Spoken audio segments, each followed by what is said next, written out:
Hello, everyone out there who's listening to us. Welcome back to the Ant Foundation Practicast. In this second episode, get ready to learn about choosing and matching colors with Christine DeFato.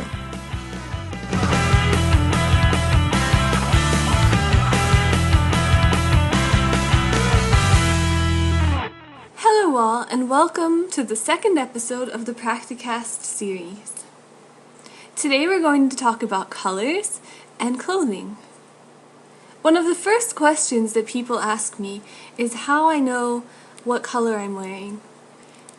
Usually I know this by either the texture or the style. For example, I'm wearing a pink t-shirt and a jean skirt right now. I know that because the t-shirt has a v-neck and it's a very cottony texture, while the jean skirt, well, it feels like jeans. As long as things feel different, even if it's just a button that marks it or a certain texture or pattern, it's okay. You can usually remember which is which. The complicated part comes when you have 2 or 3 pieces of clothing that are exactly the same texture and the exact same style. When you have this, you have to come up with a way to mark them, to figure out which is which. Here are a few techniques that I have used over the years. One is to cut the tag. You can, for example, if a shirt is black, you can make one straight cut. If a shirt is white, you could cut it at an angle. Or if a shirt is gray, you could make no cuts at all. It all depends on which colors you wear most and how you want to identify your clothes.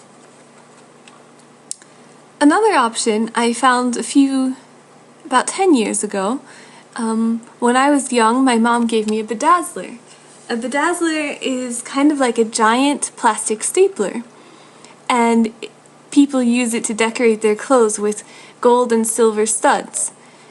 This bedazzler, however, I put to another use.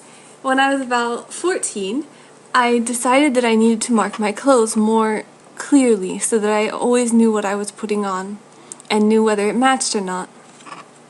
So I started to make a code by putting these studs into the tags of the clothes. For example, 1 stud meant that it was black, and 2 on a diagonal meant that it was purple, and 2 side by side meant blue. So this is another option.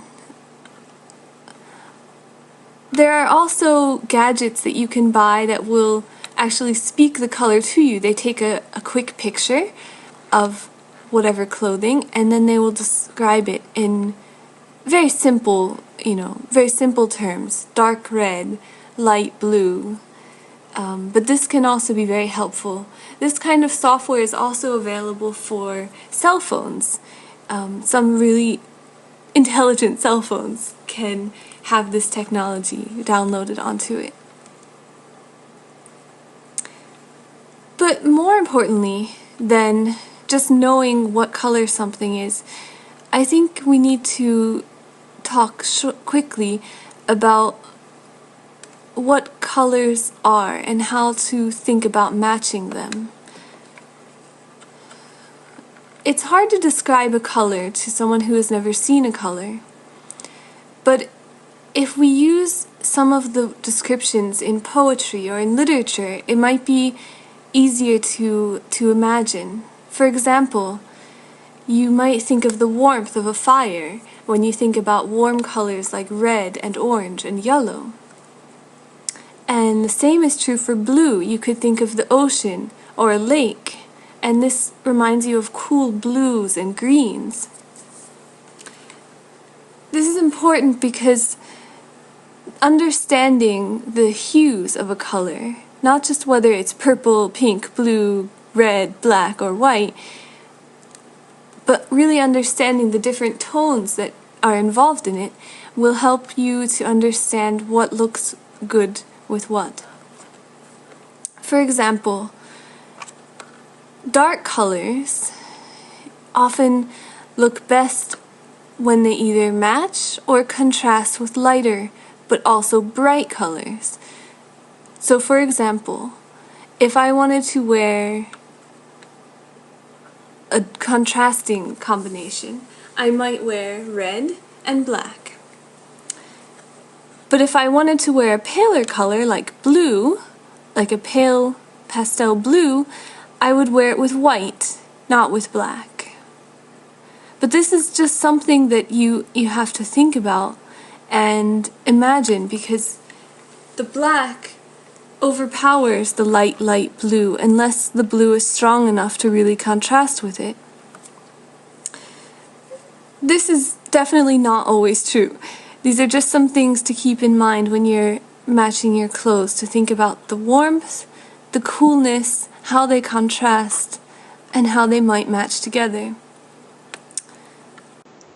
So this means that when you go shopping, or if someone is describing something to you, it's helpful to ask lots of questions about what they're wearing.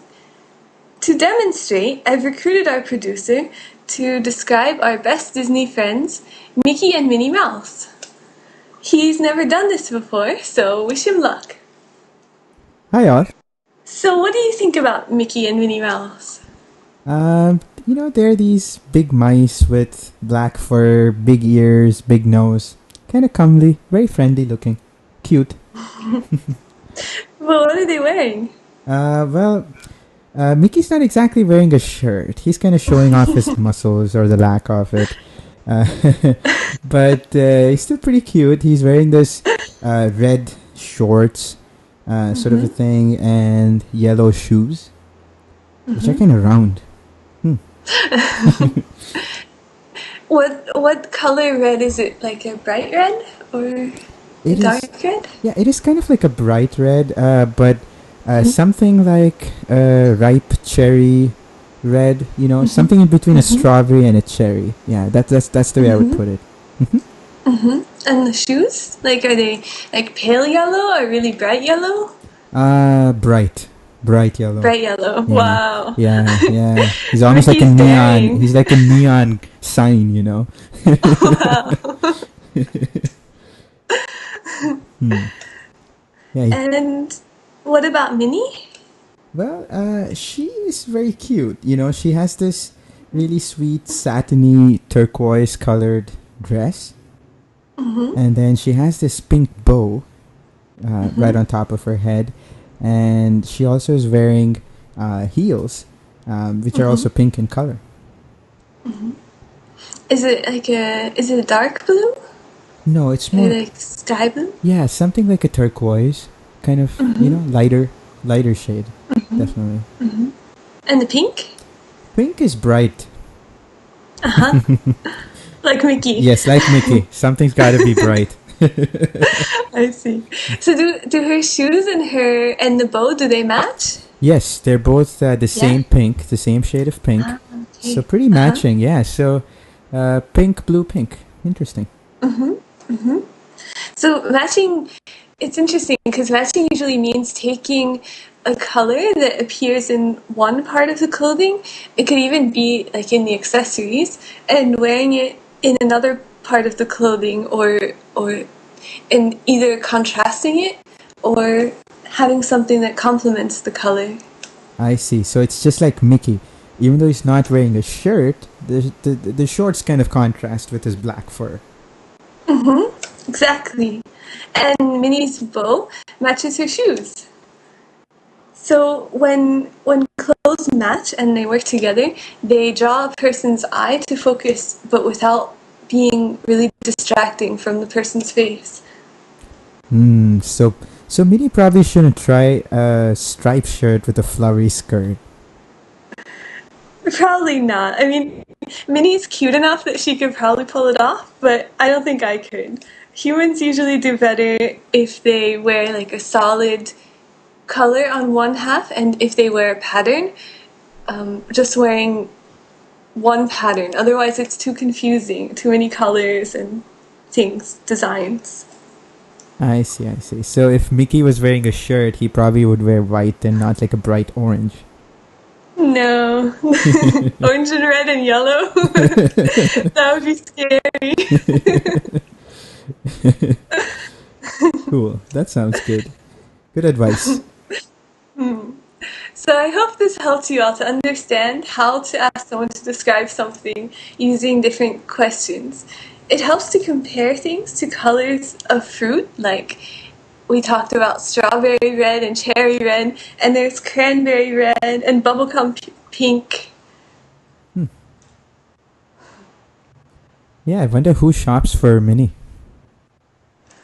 I think she probably has a personal shopper at Disney. Wow, I would like to be a personal shopper.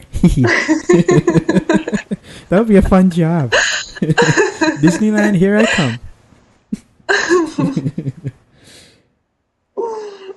So when you go shopping, or when you're asking someone to describe something, ask for the details. You'll learn from experience which colors and styles work for you and which are appropriate for different situations. The most important thing is just to have honest friends and family who will really tell you whether something works or not. And just try to remember and learn from their comments. Yeah, everyone will get the hang of it. If you have further questions about how to mark clothes, or if you want other tricks about matching things, you can email me at christine@nfoundation.org. Or if you have further comments and other ideas and thoughts on what we could podcast on, please feel free to again email christine@anfoundation.org or me at ajay@anfoundation.org. Thank you very much. See you next time. Thanks all. Bye-bye.